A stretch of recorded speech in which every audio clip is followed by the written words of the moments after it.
anatin'ny roa herinandro lasa zay no nanomboan'ny commune Antananarivo renivohitra ny fanangonana ny fako izay mivangongo eto an-drenivohitra ezaka very foana nefa izany raha tsy eo ny fahatsapahan-tenin'ny olom-pirenena tsirairay amin'ny fitandrona ny fahadiovana.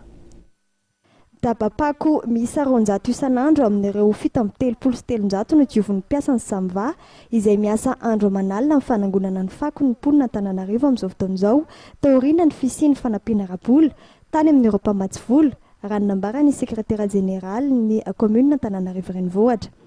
Olana hoy ny tompona andraikitry ny commune ny tsy fampiny ny fahaiza-miain'ny mponina Antananarivo eo amin'ny fitantanana ny fako. Nahitana taratra izany ireo faritra maro toy ny Teto-Tsiadana sy Ambanidia izay vao alina ny sorony mpiasan'ny Samva ny fako ary androany atoandro dia efa hipoka tahaka izao hita amin'ny sary izao sahady. Manala tokoa ny commune isan'andro fa ny fako zany tsy ho afaka tanteraka hoe tsy hisy ny fako ny antony. Manala isan'andro ny commune dia manala isan'andro ny olona. Dia misy fotoana zany tena tsy misy raha tena hoe nala mahita raha amin'izao moka nala mahita fa resaka mibaka nala mahita ray manontolo afaka daholo raha amin'izao fotoana izao. Fa raha makeny ianao amin'ny rivo dia efa misy an'izay eny.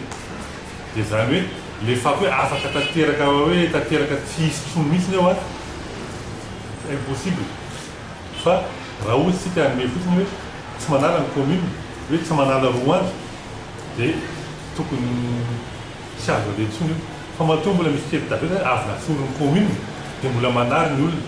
Raha ohatra ny olona ka manaraka an'ilay fotoana hoe manary amin'ny enina ka tamin'ny 6 aly dia fotoana izay misy ny fako.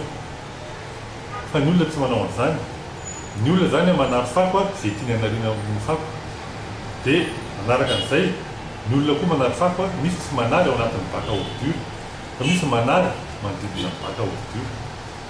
Misy ihany koa izay olona atao hoe anisany antom-pivelomany ny fako. Dia ny fako ao anaty bac misy olona mamoaka ny fako anaovany triage indray eo ivelany. Dia boetaka ilay fako eo ivelany. Mahita ny koa mpanary fako dia tsy tehitsaka an'ilay fako izy dia atsipony eo fotsiny ilay fako. Zany hoe misy zany niezaka ao ataon'ny commune izay ataon'ny commune misy koa niezaka dia takiana amin'ny vahoaka sy ny mponina eto Antananarivo. Camion miisa 3 isan'andro no misahana fanangonana ny fako eto Antananarivo. Ny camion iray amin'izany dia mahazaka fako sahazana daba 3 ary mahavita mitatitra 4 ao anatin'ny alina iray. Solika mahery ny 4 tapitrisa ariary isan'andro araka izany nampiasain'ny commune amin'ireo camion ireo.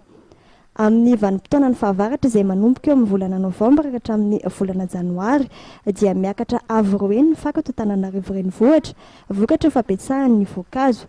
Mifanoja amin'ny vanim-potoana ny fety ihany koa anefa fotoana io ka mahabesaka ireo mpivarotra amoron-dalana izay mampitombo ny fako ihany koa.